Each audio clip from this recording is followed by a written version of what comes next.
मैं आपको वो सिंपल ट्रिक बताता हूँ। अगर आप योगिनी तांत्रिक साधना नहीं कर सकते कोई बात नहीं, कुंडलिनी जागरण के अंदर भी योगिनियों की शक्तियाँ बहुत ज़रूरी हैं। बहुत योगिनियाँ जिसको सिद्ध हो जाएं उसका ऑरा बोलता है।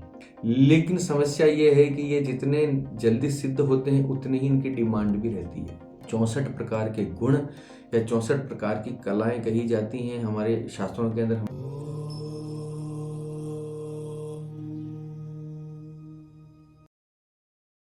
अमोघ शक्ति देखने वाले सभी दर्शकों को पंडित अखिलेश ज्योतिष का प्रणाम, नमन। मित्रों, आज हम योगिनियों पर चर्चा करेंगे इस वीडियो के अंदर। 64 योगिनियों का नाम आपने जरूर सुना होगा। कौन है, तंत्र में इनका क्या स्थान है, कितना इनका अद्भुत रहस्य है, कितने शक्तिशाली ये हैं, इसके बारे में चर्चा रहेगी। बने रहिए, बहुत ही इंफॉर्मेटिव, बहुत ही जानकारी वाला वीडियो सनातनियों के लिए होने वाला है। जो तांत्रिक साधनाज में रुचि रखते हैं उनके लिए बहुत इंपॉर्टेंट है। जो खासकर से देवी के साधक हैं उनके लिए ये वीडियो बहुत इंपॉर्टेंट होने वाला है। योगिनी जैसे शब्द से ही हमें समझ में आता है कि योग से बनी हुई शक्ति, ठीक है। किसके योग से?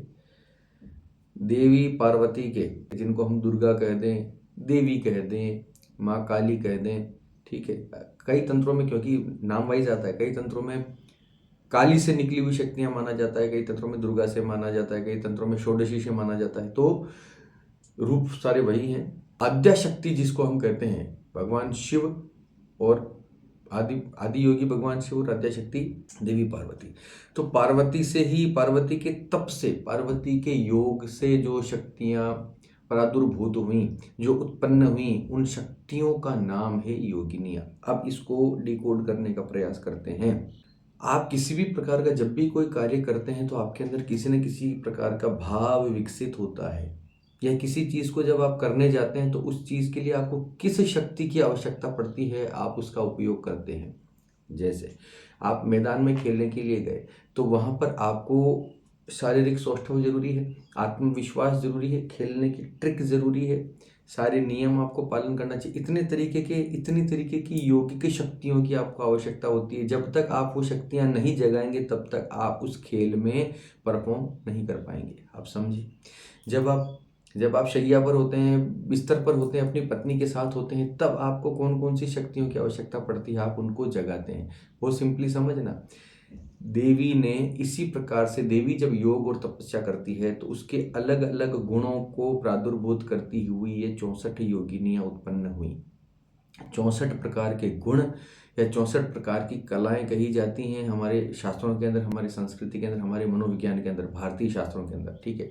ह्यूमंस के अंदर जो है 64 प्रकार के गुण मुख्य होते हैं, जिनमें नृत्य आ गया, कला आ गया, लेखन आ गया, गायन आ गया, वादन आ गया है, साहस आ गया, तंत्र विद्या आ गई, मंत्रों को बढ़ाने की क्षमता आ गई, बोलने की क्षमता आ गई। इस प्रकार से करते करते 64 प्रकार की कलाएं हैं। जो जितना ज़्यादा कलावान होता है, आप समझ के चलिए कि उसके ऊपर आध्यात्मिक शक्तियों का उतना ही आशीर्वाद है। हम नहीं कहते मल्टीटास्कर है, मल्टी टैलेंटेड है, आप मान के चलिए कि उनके ऊपर बहुत सारी योगिनियों का आशीर्वाद है। अब तंत्र के अनुसार समझते हैं। 64 योगिनियों में 64 की 64 एक ही कार्य नहीं करती। जैसे षट अभिचारिक षट कर्म कहे जाते हैं, मारण, मोहन, उच्चाटन, स्तंभन, विद्वेषण, वशीकरण, है ना। इस प्रकार से इनमें अलग अलग प्रकार के इन 6 गुणों को, इन 6 अभिचारिक कर्मों की वो 64 अधिष्ठात्री देवियां होती हैं। कुछ देवियां मारण के लिए बड़ी उग्र होती हैं, मारण के लिए बहुत प्रखर होती हैं। कुछ योगिनियां वशीकरण के लिए मानी जाती हैं, कुछ योगिनियां तांत्रिक कर्म के लिए, अभिचारिक कर्म को काटने के लिए, कुछ उच्चाटन के लिए, विद्वेषण के लिए। इस प्रकार से अलग अलग उनके गुण होते हैं। तांत्रिक प्रगति, देवी का साधक योगिनियों की साधना किए बिना आगे नहीं बढ़ सकता। तांत्रिक सिद्धियों की मैं बात कर रहा हूँ। अब आप कमेंट में ये पूछोगे, जी ये तो आप आज बता रहे हो, हम तो इतने सालों से सप्तशती का पाठ कर रहे हैं, तो इसका मतलब क्या वो सिद्धि नहीं होगा? नहीं, उसमें सिद्धि मिलेगी आपको, आप चिंता मत कीजिए। ये मैं बहुत ऊंचे लेवल की बात कर रहा हूँ। योगिनियाँ, देखो इसको मैं उस तरीके से समझाता हूँ। सीधे हम बड़े बड़े ईश्वर्स की पूजा करते हैं ना, भगवानों की, ब्रह्मा, विष्णु, महेश, भगवान गणपति हैं, ये सब बहुत हायर लेवल पे है। नारायण, भगवान श्री कृष्ण हायर लेवल पे हैं।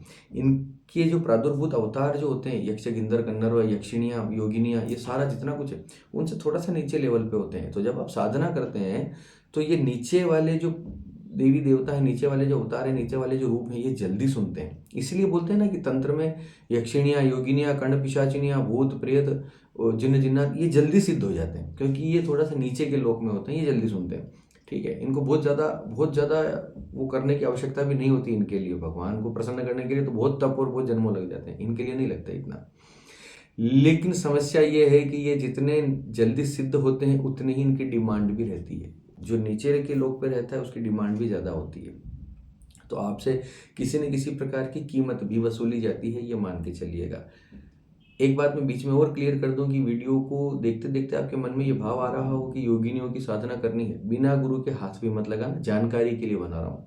कोई प्रखर गुरु मिल जाए इनका, ठीक है, जो इनका विधान समझा दे, उन्हीं के साथ ये प्रैक्टिस शुरू करना। अगर आपका कोई बैकग्राउंड है मंत्र जपने का या साधनाओं करने का, तो ही आप इस प्रकार की चीज़ों में हाथ डालिएगा, वरना मत डालो। सुनो और आनंद करो। हमारे सनातन में कितनी शक्ति है ये समझो। आपके काम के भी बहुत सारे वीडियोस मैंने बना रखे हैं, आप उधर जाके करने की कोशिश करना। तो मैं आपको वही बता रहा था कि योगिनियों की जो साधना है वो किसी कमज़ोर दिल वाले के लिए नहीं है। ये बात हमेशा याद रखना। योगिनियाँ हो, यक्षिणियाँ हो, कर्ण पिशाचिनी हो, कोई पिशाचिनी हो, भूत हो, प्रेत हो, किसी भी प्रकार का इस प्रकार की साधना अगर आप करते हैं तो आपका मानसिक रूप से बलवान होना अत्यधिक आवश्यक है। क्यों? क्योंकि लोग बोलते हैं ना कि ये साधनाएं करने से देवी जल्दी से आ जाती है, दर्शन देती है, फिर आपसे वो रूप सहन नहीं होता, कई लोग पागल हो जाते हैं। इसके पीछे सुनो, कारण ये है महाराज कि जब इस प्रकार की उग्र साधनाएं कोई भी व्यक्ति करता है तो वो इतनी तीव्रता से आपकी नाड़ियों में प्रवाहित होता है कि आपके अंदर, आपके मन के अंदर की जितनी कुंठाएं, जितने भी कुविचार, जितने भी गंदगी है, वो सब निकल निकल के बाहर आने लगती हैं। हर इंसान का कोई ना कोई, समझना कि हर इंसान का कोई ना कोई एक फोबिया होता है। तो इस तरीके की चीज़ें जब कोई व्यक्ति अनुष्ठान या कोई इस तरह की साधना करता है तो उसके अंदर के फोबियाज निकल निकल के बाहर आने लगते हैं, उसको दिखाई देने लगती हैं चीज़ें। कोई किसी को लगता है कि मैं, किसी को सांपों से बहुत डर लगता है, मान लिया, ऐसी साधना जब भी करेगा उसको आसपास अपने सांप दिखाई देने लगेंगे शरीर पे चढ़ते हुए। उसको लगेगा अरे मेरे पे तो सांप आ गया, मैंने तो छोड़ दी। किसी किसी को दिमाग, किसी किसी का बहुत ज़्यादा अस्त व्यस्त रहता है, बहुत ज़्यादा सोचना है, चंद्रमा जिनका बहुत कमज़ोर होता है, इधर उधर के ख्याल दिमाग में आना, ये सब चीज़ें होता है, वो पागल भी हो सकता है। कई लोग पागल हो जाते हैं। तो इन साधनों को संभालना बहुत मुश्किल होता है। ऐसे समय पे एक उच्च कोटि के गुरु की आवश्यकता होती है, जिसने इस प्रकार की साधनाएं कर रखी हों या जिसका इतना हस्तक्षेप हो साधनाओं के अंदर कि वो आपका हाथ पकड़ के आपको ठीक जगह पे ले जा सके। कई कई साधक ऐसे होते हैं जो मानसिक रूप से बहुत बलवान होते हैं, जिनका काफ़ी टाइम से जिनका साधना का जिनका अनुभव होता है, जो कर लेते हैं वो साधनाओं की फलश्रुतियों में तो ऐसा कहा गया कि ऐसा व्यक्ति स्वयं भैरव हो जाता है, स्वयं भैरव समान, स्वयं शिव समान हो जाता है। ऐसे गुण उसके अंदर आने लग जाते हैं, ऐसी उसका ऑरा हो जाता है। योगिनियाँ जिसको सिद्ध हो जाएं उसका ऑरा बोलता है, वो जहाँ जाएगा चमकता हुआ दिखाई देगा, उसकी आवाज़ सुनाई देगी, वो जब बोलेगा लोग सुनेंगे। योगिनियाँ सिद्धि जब दे देती हैं तो महाराज फिर इंसान के जीवन में कुछ भी बाकी नहीं रहता। भोग और मोक्ष दोनों देने में समर्थ हैं योगिनियाँ, क्योंकि स्वयं शिवा का ही अवतार है। आप ऐसा मत समझो कि कोई छोटी योनि है, ऐसा नहीं है। शिवा के ही योग की शक्तियाँ हैं, शिवा के गुण हैं, देवी के गुण हैं ये सारे। देवी जब उग्र होती है तो उसका उग्र स्वरूप की योगिनी एक अलग है, जिसने एक उग्र स्वरूप ही धारण कर रखा है, वो उग्र स्वरूप ही स्वयं योगिनी बन चुका है। देवी क्रोधित जब होती है तो वो क्रोध एक योगिनी का स्वरूप बन गया। देवी जब स्नेहमयी होती, ममतामयी होती है तो उसकी एक अलग योगिनी है ना। इस तरह से आप समझो 64 कलाएं जो हैं देवी की, वो 64 ही कलाएं 64 योगिनियों के रूप में तंत्र में पूजित की जाती हैं। सिंपल समझ लो, ठीक है। 64 योगिनियों के नाम भी मेरे पास हैं। अगर आप चाहेंगे तो मैं 64 योगिनियों के नाम आपको भिजवा सकता हूँ। व्हाट्सएप पे आप मैसेज कर देना, कोई शुल्क नहीं है। 64 योगिनियों के नाम जानकारी के लिए चाहिए, नहीं होगा तो मैं डिस्क्रिप्शन में तो देना थोड़ा मुश्किल पड़ेगा, कोशिश करूँगा कि 64 योगिनियों के नाम मैं आपको भेज दूँ। अगर आपको चाहिए हो, उसका कोई अनुष्ठान तो आपको करना नहीं है, करना भी नहीं चाहिए। अगर आपका कोई है इस प्रकार से आपका बैकग्राउंड है तो ही आप इस चीज़ को छेड़ें। और ये नाम भी अलग अलग तांत्रिक परंपराओं में कुछ मतभेद हैं इनके अंदर। कई जगहों पर कुछ नाम अलग आते हैं, कई जगहों पर कुछ नाम अलग आते हैं। 10 महाविद्याओं के नाम भी कई सारी योगिनियों के अंदर सम्मिलित हैं। काली, तारा, षोडशी, भुवनेश्वरी, त्रिपुर भैरवी हैं। इस प्रकार से छिन्नमस्तिका, ये सारे 10 महाविद्याओं के भी नाम इसके अंदर आते हैं। इनको भी योगिनियों में सम्मिलित किया गया है। अब वो योगिनियाँ ही हैं 10 महाविद्या या उनके नाम अलग हैं, 10 महाविद्याओं के नाम रखे गए हैं, वो एक चर्चा का विषय रह सकता है। ठीक है, मेरी नज़र में वो भी योगिनियों के अंतर्गत ही आते हैं। 10 महाविद्या योगिनियों का ही स्वरूप है।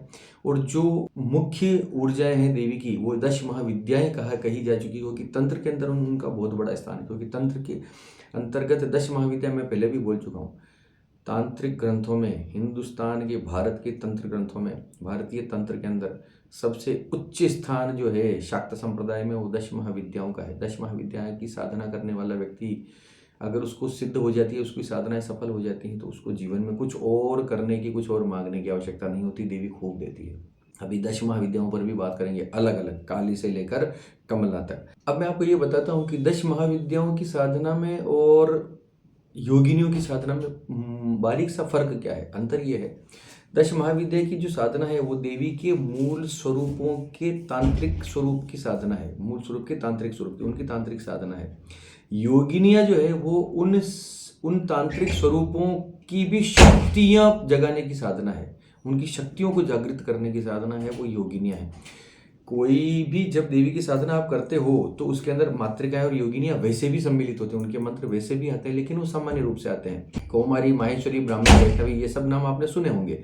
तो ये किसी भी देवी का आवरण जब पूजा करते हैं, उसके यंत्र की पूजन जब आप करते हैं, तो इन सब देवियों के मंत्र वैसे भी आते हैं, योगिनियों के और मातृकाओं के। ठीक है, अब पर्टिकुलर उस मातृका का पूजन जब आप कर रहे हैं तो वो मातृका की साधना हो गई। जब पर्टिकुलर उस योगिनी की साधना कर रहे हैं तो वो योगिनी की साधना हो गई। फिर वो आपको आपका इच्छित वर देवी से मांग कर देने में समर्थ है। फिर भी कुछ साधकों को लगता है कि वो ये साधना कर सकते हैं, तो किसी गुरु से मिलकर आप इस साधना को कीजिए। जीवन में भोग और मोक्ष दोनों प्रदान करने वाली है। मूल रूप से योगिनी जो है वो योग से उत्पन्न जितने भी चमत्कार हैं, जितने भी सिद्धियां हैं, वो सब देने में समर्थ हैं। योग के चमत्कार तो आपने देखे होंगे ना, योग करने के, पातंजलि योग सूत्र के अंदर। मैं वो सिंपल भाषा में समझा रहा हूँ, इसके अर्थ बहुत गूढ़ है। आपके अंदर जो योग शक्ति है, जो परमात्मा की शक्ति है, जिसको आप जगा सकते हो कुंडलिनी के माध्यम से, कुंडलिनी जागरण के अंदर भी योगिनियों की शक्तियाँ बहुत जरूरी हैं, बहुत काम आती हैं, बहुत इसके अंदर महत्वपूर्ण है। कुंडलिनी भी जागृत हो सकती है योगिनी की साधना से। तो आपके अंदर का जितना भी योग शक्तियां हैं वो सारी जगाने में समर्थ हैं योगिनी।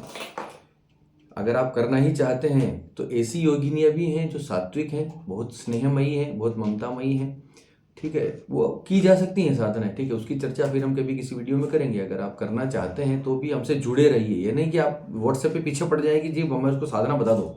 व्हाट्सएप पे कोई साधना नहीं बताई जाएगी, न टेलीग्राम पे बताई जाएगी। जो बता रहे हैं उनसे ले लो और कर लो। ठीक है, फिर आपका आप जानो।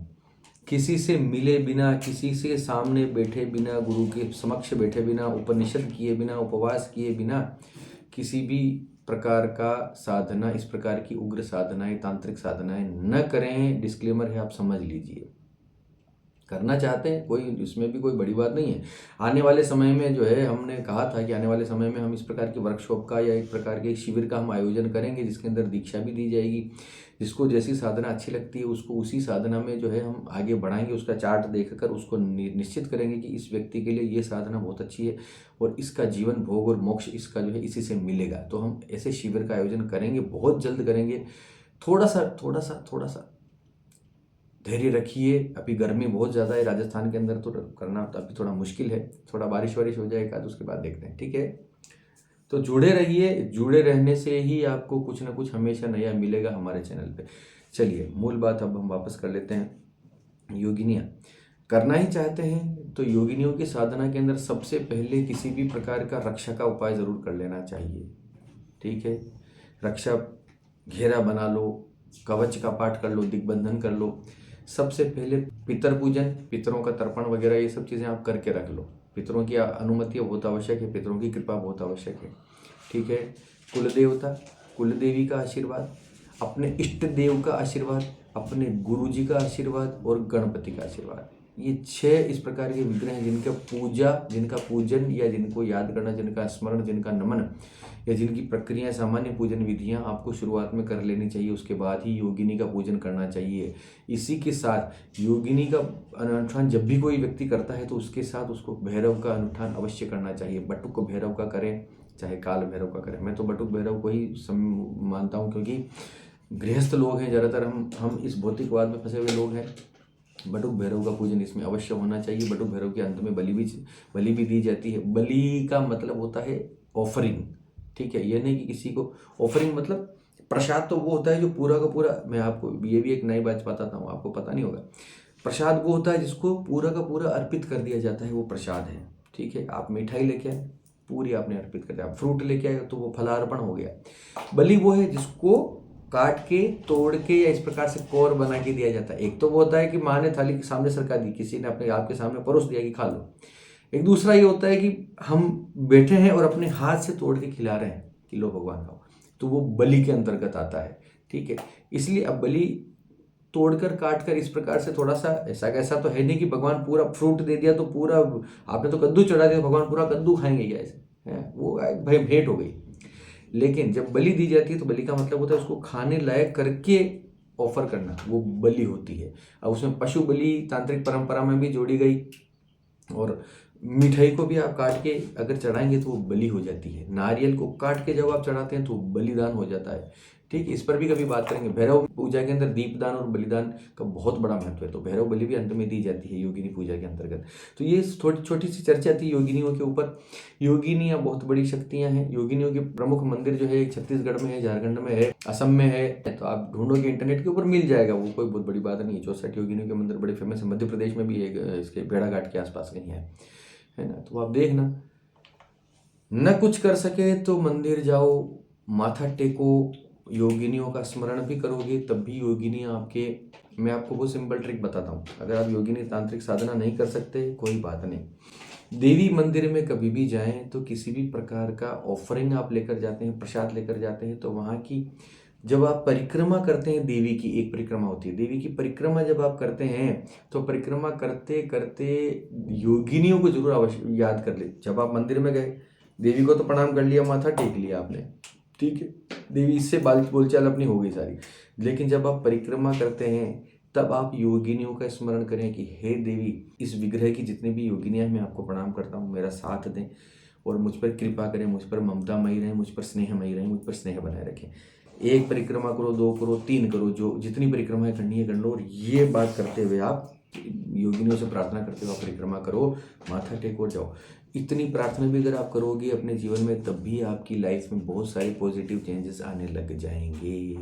ये सारी बातें रही आज की टॉपिक की। जितना था मुझसे बन पड़ा मैंने आपको समझा दिया। तांत्रिक अर्थ, गूढ़ अर्थ, आध्यात्मिक अर्थ, इनका विशिष्ट मैंने आपको सब बताने का प्रयास किया। बात अच्छी लगी हो तो जुड़े रहिए, कमेंट कीजिए। ज्योतिष से संबंधी कोई कुंडली से विश्लेषण से संबंधी अगर आपके मन में कोई प्रश्न है तो इस नंबर पर आप मैसेज कर दीजिए, यहाँ पर मैंने दे रखा है नीचे। हमसे जब भी जुड़ेंगे आपको कभी भी निराशा का सामना नहीं करना पड़ेगा, इतना वचन मैं दे सकता हूँ। जितना ईश्वर का आशीर्वाद है, जितनी गुरु कृपा है, लोगों के लाइफ में वैल्यू ऐड करने के लिए हम जुड़े हुए हैं। आपके जीवन में भला हो जाए, आपका किसी संकट का समाधान हमारे हाथ से हो जाए, तो इसमें हम भी अपना कुछ समझेंगे कि चलो हमने भी जीवन में आए हैं तो किसी के साथ कुछ अच्छा हमने किया। चलिए, इसी के साथ एक निवेदन और करता हूँ कि हमारा एक चैनल है मनमथ भक्ति म्यूज़िक चैनल है। अगर आप हमारे चैनल के कंटेंट को पसंद करते हैं तो प्लीज़ उस चैनल पर भी जाइए, उस पर बहुत आवश्यकता है। वहाँ अच्छे अच्छे भजन हैं। भजन मतलब ऐसे भजन नहीं है कि जो भजन प्रॉपर जिसको पर्टिकुलर भजन कहा जाए, डिवोशनल सॉन्ग्स कहना मैं ज़्यादा पसंद करता हूँ, क्योंकि उसमें कई सारे प्रयोग करता हूँ। वो भी आपको बहुत पसंद आएंगे। इतना मुझे लगता है कि मेरा कंटेंट जो है मैं अलग रखने की कोशिश करता हूँ हमेशा। टिपिकल चीज़ें या ट्रेडिशनल चीज़ों में मेरा इतना व्यक्तिगत रुझान नहीं है। तो जो भी कुछ करूँगा अपने दम से अकेले हटकर कुछ करने का प्रयास करूँगा, अलग हटकर कुछ करने, ताकि नया कुछ मिल सके। उस मनमथ भक्ति चैनल पर भी जाइए, डिस्क्रिप्शन में मैंने उसका लिंक दे रखा है, ज़रूर जाइए। सुबह सुबह उन भजनों को सुनिए, आपका दिन बन जाएगा, आपको बहुत आनंद की अनुभूति होगी। इसी के साथ आप सबके मंगल की कामना करता हुआ मैं पंडित अखिलेश ओतिच आपसे विदा लेता हूँ। धन्यवाद। सर्वे भवन्तु सुखिनः।